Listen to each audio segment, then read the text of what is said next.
Hi అండి, welcome to my channel. This is Srilakshmi. కొంచెం డల్గా ఉందండి, నా వాయిస్ కూడా డల్గానే వస్తుంది, ఏమీ అనుకోకండి.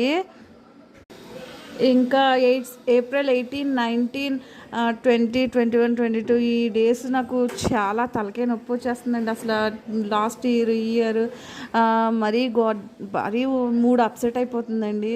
మా డాడీ చనిపోయిన రోజు అండి, ఇది చనిపోయిన రోజులండి. ముందు రోజేమో నేను నాన్న వచ్చి నా దగ్గరికి అంటే వచ్చేస్తానమ్మా అని చెప్పారు. తెల్లారేటప్పటికి మా డాడీ చనిపోయారని ఫోన్ వచ్చింది.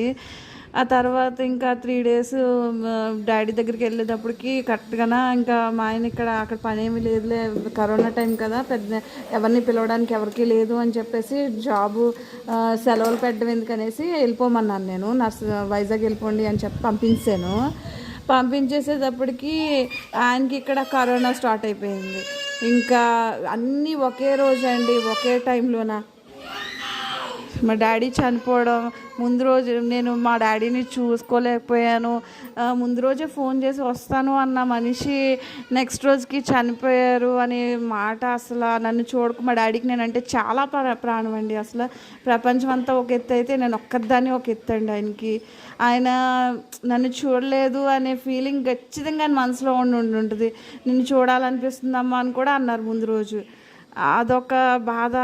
కరెక్ట్గా మరీ చాలా చాలా డల్గా ఉందండి. మా డాడీ చనిపోయినాక పెద్ద కార్యం ఉంటుంది కదా, దానికి వెళ్ళలేదు. సరే సంవత్సరికానికైనా వెళ్దాము అనుకున్నాను. సంవత్సరం దాటాక సంవత్సరికం ఉంటారు కదా, దానికైనా వెళ్దాము అనుకునేటప్పటికి కరెక్ట్గా నాకు బ్రెయిన్కి ట్రీట్మెంట్ జరుగుతుంది. ఆ టైంలోనేనా నాకు ప్రెగ్నెంట్ని 3rd month ప్రెగ్నెంట్ అని తెలిసింది. సో అప్పుడు వెళ్ళలేకపోయాను, మా అత్తగారు వెళ్ళకూడదు అన్నారు. ఇంకా సో అందుకనేసి ఇంకా వెళ్ళలేదు నేను. ఇంకా అసలు మా డాడీ చనిపోవడం ఒక్కటే చూశానండి. చిన్న కార్యానికి నేనే తయారు చేశాను. ఫుడ్ మొత్తం నాకే తయారు చేయాలనిపించింది, మొత్తం అందరికీ నేనే వండాలనిపించింది. ఎంతోమంది కాదులేండి, ఒక 20 ఎంతోమంది, వాళ్ళకి నేనే వండాను.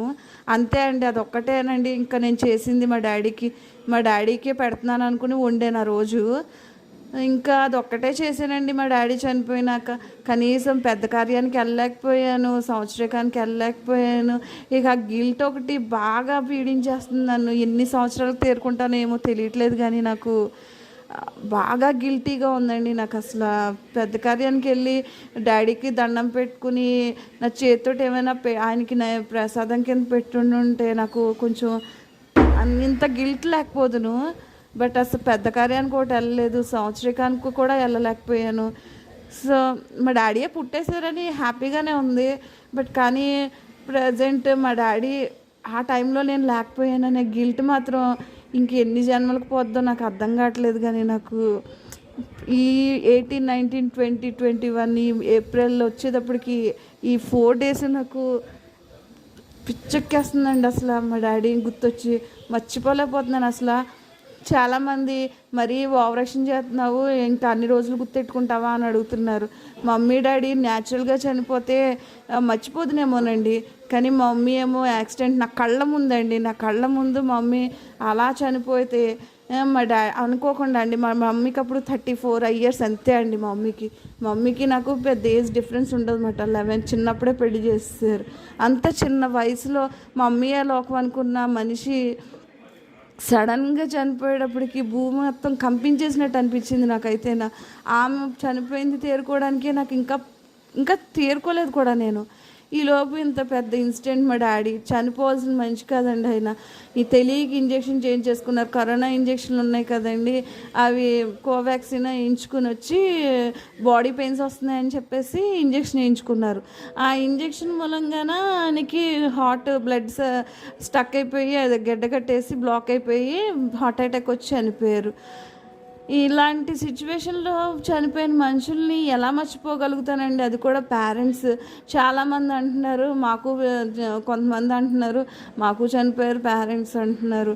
ఇంకొంతమంది ఎన్నాళ్ళ సాగదీస్తావు నువ్వు, మరీ మర్చిపోవాలి కానీ సింపతి చేస్తున్నావు అని కొంతమంది అంటున్నారు.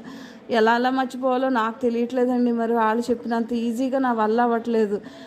ఎంత ఎటకారంగా ఉందంటే అంత ఎటకారంగా ఉంది. వాళ్ళకి మొహాలు తిప్పేసుకుంటున్నారు మా మమ్మీ డాడీ గురించి మాట్లాడుతూ ఉంటుంటే. కానీ నా బాధ ఏమో అలా ఉంది. అలాగని గమ్ముని ఏదైనా ఇన్సిడెంట్ గుర్తొస్తూ ఉంటుంటే, ఏదైనా చీర కట్టుకుంటూ ఉంటే, మమ్మీ చాలా బాగా కట్టుకుంటుంది చీర. ఆ మమ్మీ చీర కట్టుకుంటా, ఎవరైనా కట్టుకుంటే అందంగా మమ్మీయే గుర్తొస్తుంది నాకు. ఇలాంటి ఇన్సిడెంట్లన్నీ గుర్తొచ్చినప్పుడు బాధ రాకోకుండా ఎలా ఉంటుంది చెప్పండి. పోనీ నాకు ఏమైనా మంచి ఇన్సిడెంట్లు ఏమైనా ఉన్నాయా, పోనీ అవి గుర్తు తెచ్చుకుని ఇవి మర్చిపోదామంటే, నాకు జరిగిన అన్ని ఇన్సిడెంట్లోనూ మా మమ్మీ తప్ప ఇంకెవ్వరూ ఏమీ లేరు వెనకాల. అండ్ పెళ్ళయ్యాక మాత్రం అన్నీ బాధలేనండి నాకు. పెళ్ళికి ముందు ఆయన గారు ఈ అప్పులు చేశారంట, అవి నాకు తెలీదు. అవి నా మీద అవి పడ్డాయి. ఆయన తీర్చలేని సిచ్యువేషన్లో ఉంటే, మాకు సంబంధం లేని నన్ను అందరూ వదిలేస్తే, పెళ్లి చేసుకున్న కర్మానికి మొత్తం నా నగలు నేను జాబ్ కూడా చేశానండి. జాబ్ కూడా చేసి నాకు స్కూల్ పక్కనే ఉండేదండి. దానికే నాకు సైకిల్ కొనిచ్చారు. అంటే నన్ను నడవలేనని చెప్పేసి. అలాంటి నేను 2 కిలోమీటర్స్ అండి మార్నింగ్ ఈవినింగ్ నడుచుకుంటూ వెళ్ళి సంపాదించుకుని వచ్చుకునేదాన్ని. ఆ 2 కిలోమీటర్స్ కూడా సంత చేస్తేనే మాకు 1 వీక్ అంతా వెజిటేబుల్స్ ఉంటాయి. అక్కడేం దొరికేవి కాదు వైజాగ్ వచ్చిన కొత్తలోన. సో ఆ వెజిటేబుల్స్ అన్నీ బరువు పట్టుకుని నడిస్తే నరకం కనిపించేసేది నాకు. మా డాడీ చూసి నేను ఎందుకు బతుకున్నాను, నా కూతురు కష్టాలు చూడలేకపోతున్నానని ఆయన ఇంకా ఏడ్ చేసేవారు నన్ను చూసి. మా మమ్మీ అన్నీ తప్పించుకుందిలేండి, నా కష్టాలు చూడకుండానే చనిపోయింది అనుకో. కానీ మా డాడీకి కొన్ని తెలిసినాయి మమ్మీకి, కానీ నేను పడుతున్న కష్టం మాత్రం మా డాడీ చూశారు. ఆయన అస్సలు తట్టుకోలేకపోయారు.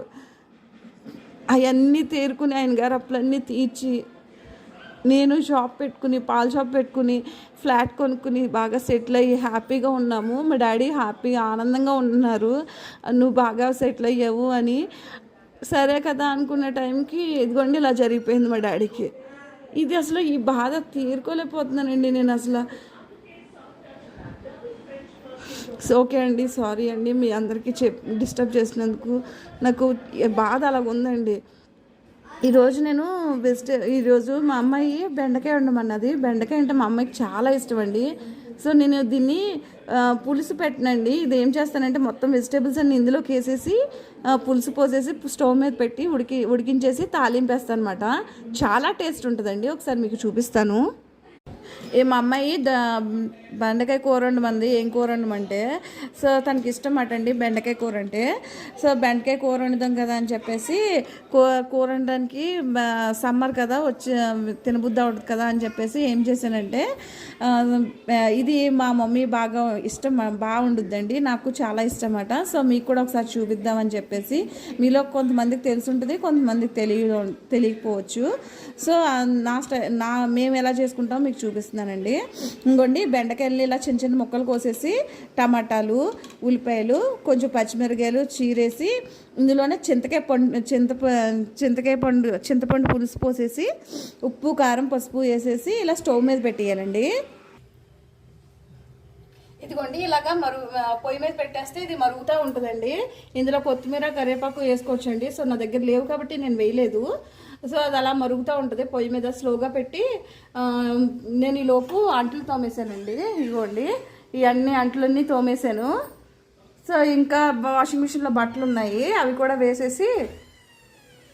వేసేసానండి. ఇంకా మా బాబు గడికి నేను స్నానాలు చేసి వచ్చేటప్పటికి ఇది మరుగుతూ ఉంటుంది. అప్పుడు తాలింపు వేసేస్తే మన కర్రీ రెడీ అయిపోతుంది. కూర దగ్గరికి వచ్చేసాక తాలింపు వేసేసానండి. సో ఇదేనండి, ఇంతేనండి, తినేయడమే. సో ఇది ఒకసారి ట్రై చేయండి. ఈరోజు బ్లాగ్ వచ్చి ఇదేనండి. Have a good day, bye.